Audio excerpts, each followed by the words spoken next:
In this video, we're going to have a look at composite functions and their graphs. So we're using a couple of different stickies. In this case, we're going to be working with the math sticky along with a graph one. And we'll dabble a little bit with the table.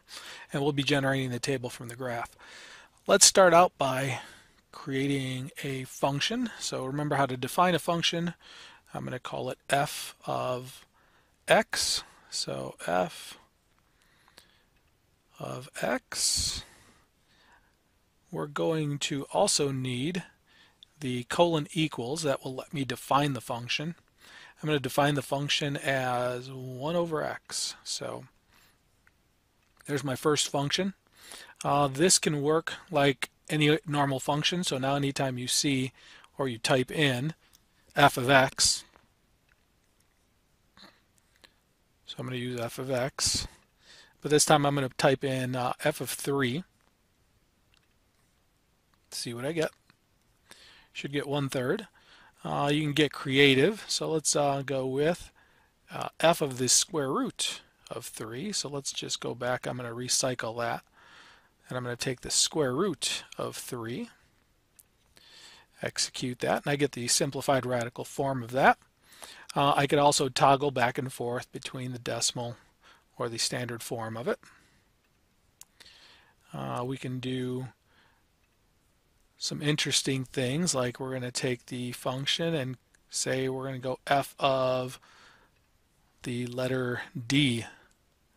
So f of D, what does that look like in terms of a function? So now it's just going to use 1 over D. We can define other functions, so let's define a couple more functions. We'll go with g of x. And for g of x, I got too many parentheses there. Let me delete one set. G of x, I'm going to define that to be the square root of, let's go with x minus 3.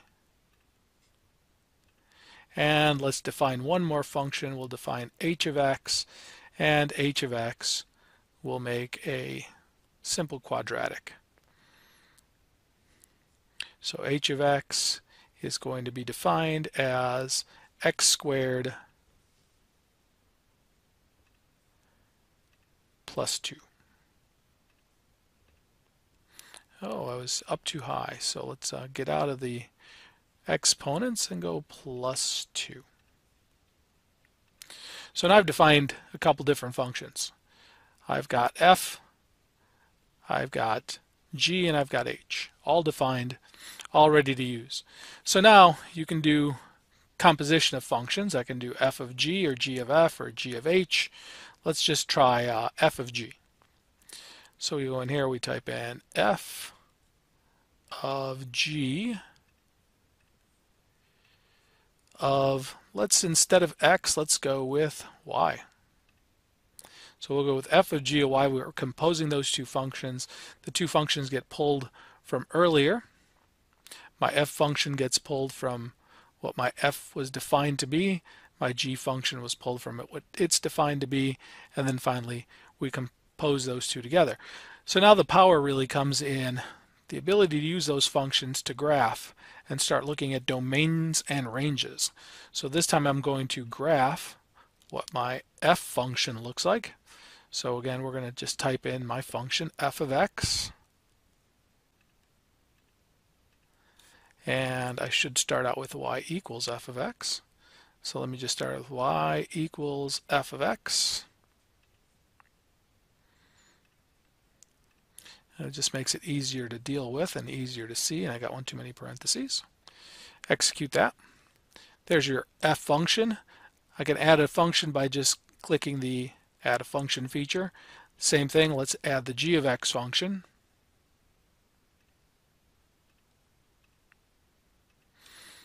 Let me toggle back, set that equal to y. My g of x function is showing up. You notice that it is only showing up for quantities greater than 3, because what happens at anything that's below 3 is you end up with something negative and it won't graph it because it's imaginary. So great conversations to have about functions there. And finally, we can graph our g of x function, or h of x function. So let's go to h of x. Again, should be equal to y.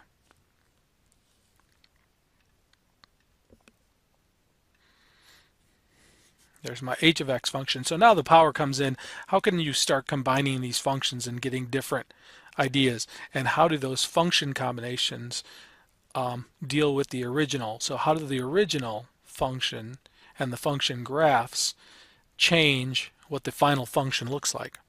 So let's compose our g and h of x. So we're going to start out with y equals, and we're going to add g of h of x. So g of h of x, if you think through it, you're going to plug into the h of x function, which is my quadratic. That domain goes in, the range comes out.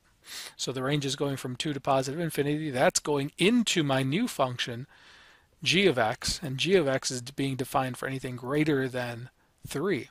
So you should get a composition of that function, which is a combination of the two pieces put together. So you're getting your h of x function, you're taking that h of x function, you're plugging that into your g of x function to get something completely new and different.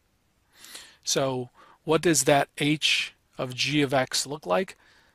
So we know what the graph looks like, but what happens when I take a look at that as a separate function? And just to be sure, I want to see what I looked at. I go g of h of x. So let's see what that function looks like after it's been composed. So g of h of x.